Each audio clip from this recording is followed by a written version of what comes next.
Hola a todos. Reanudaremos las clases virtuales del curso de Ciencias del Suelo.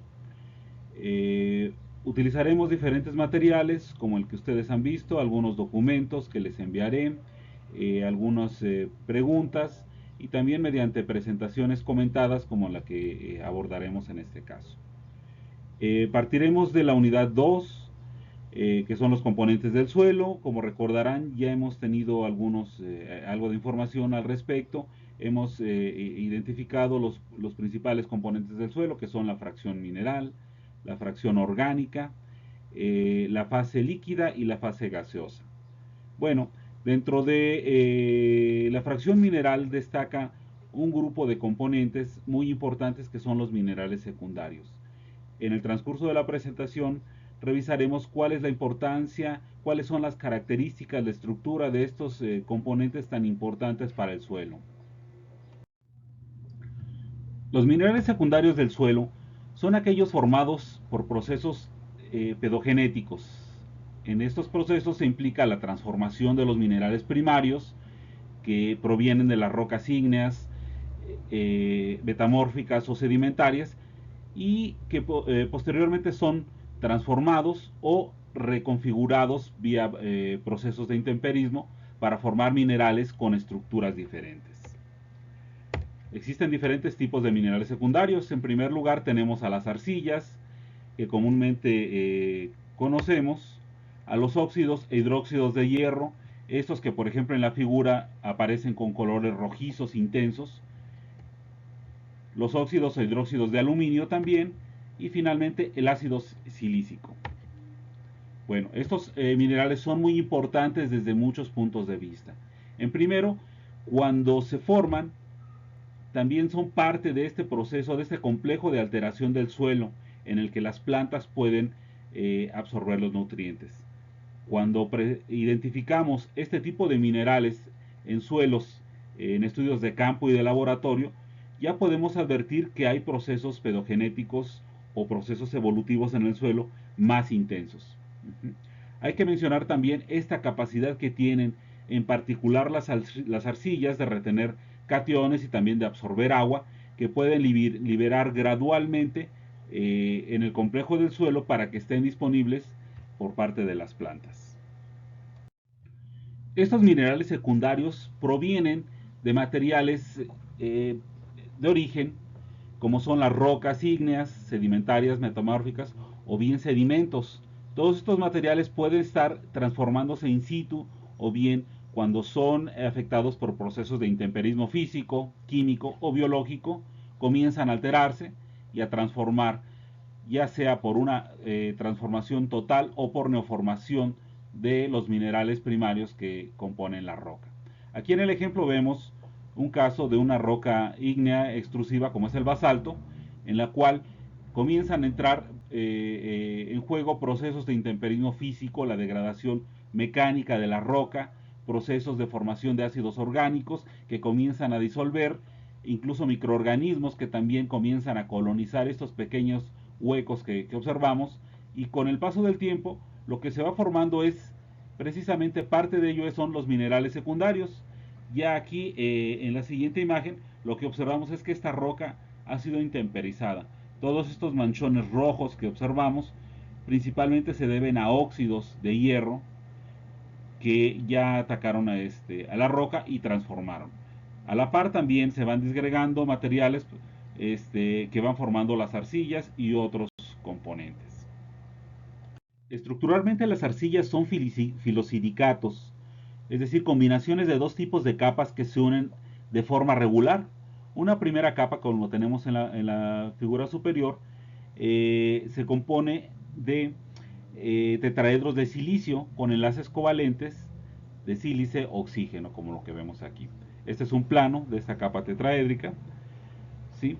Y hay otra capa octaédrica que está formada por octaedros de aluminio y magnesio con oxígeno hidroxilo en sus vértices, como podemos observar, ¿sí? La combinación de estas dos capas nos dan arcillas que denominamos como arcillas tipo 1-1 por la composición de las capas laminares.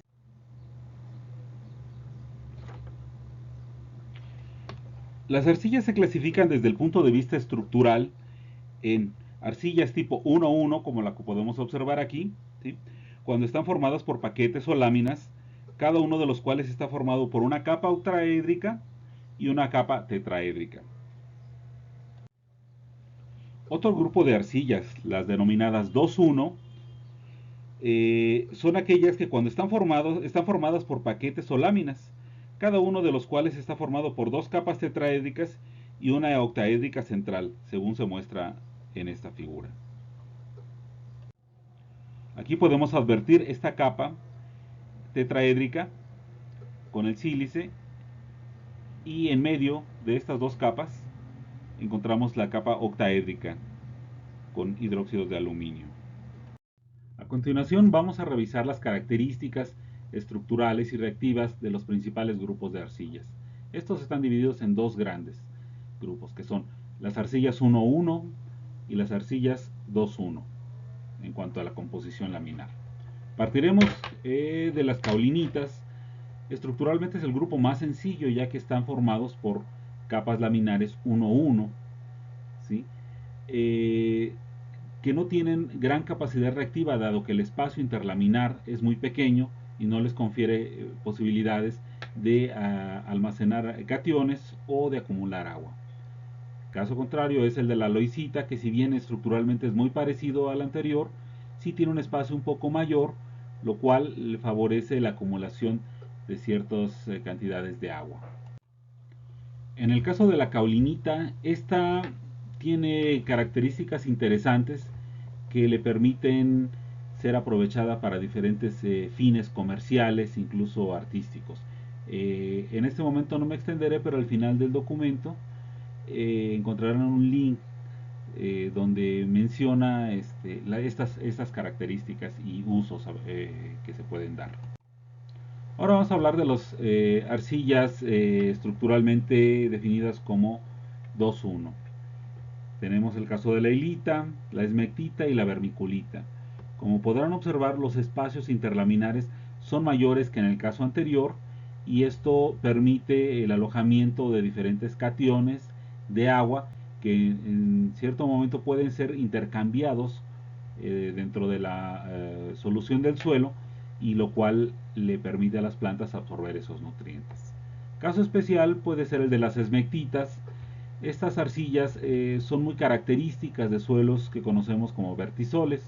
Estos son suelos que se contraen y se expanden en función del régimen de humedad imperante.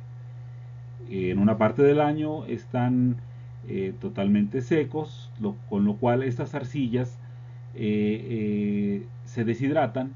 El espacio interlaminar, que podría estar lleno de agua, se vacía, y entonces favorece un efecto de contracción de las arcillas, lo cual lo observamos por el agrietamiento de los suelos.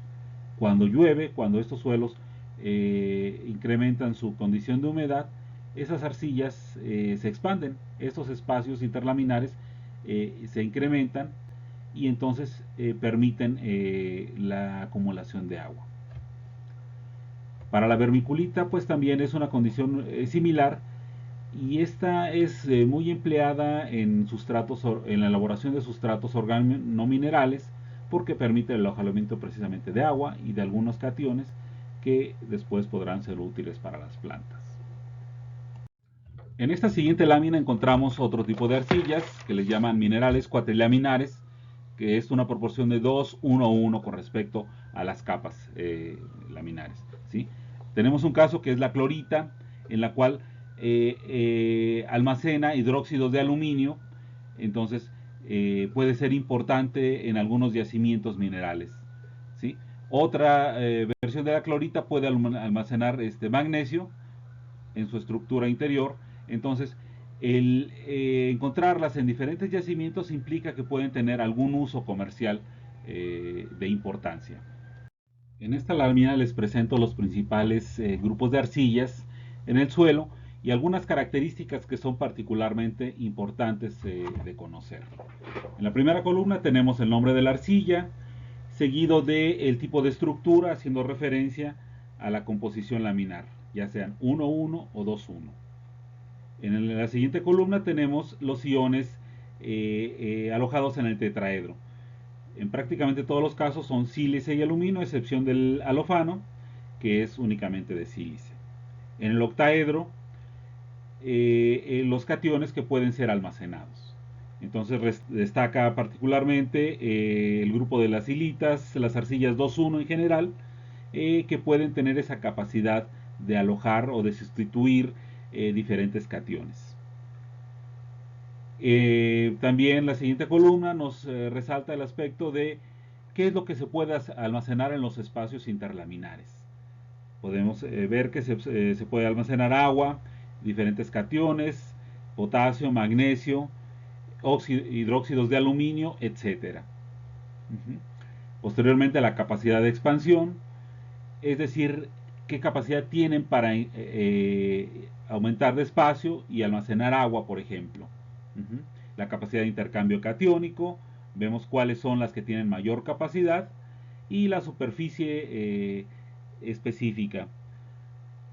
Bueno, aquí hay que denotar algunas características importantes, sobre todo en el caso de las arcillas 2,1, que son las más reactivas, las que tienen mayor capacidad de carga, capacidad de intercambio catiónico y mayor superficie de absorción. Entonces, no es en balde que muchos estudios se refieran a este tipo de arcillas para identificarlas con algunas condiciones de fertilidad o de manejo de los suelos. Las caulinitas, por su parte, observemos que pues, prácticamente son las menos reactivas. Sin embargo, esta condición, como mencionamos hace un momento, también les confiere esa capacidad para ser empleadas en la industria de la construcción, en la preparación de medicamentos, en fin, en una rama muy amplia de actividades en las que pueden ser empleadas.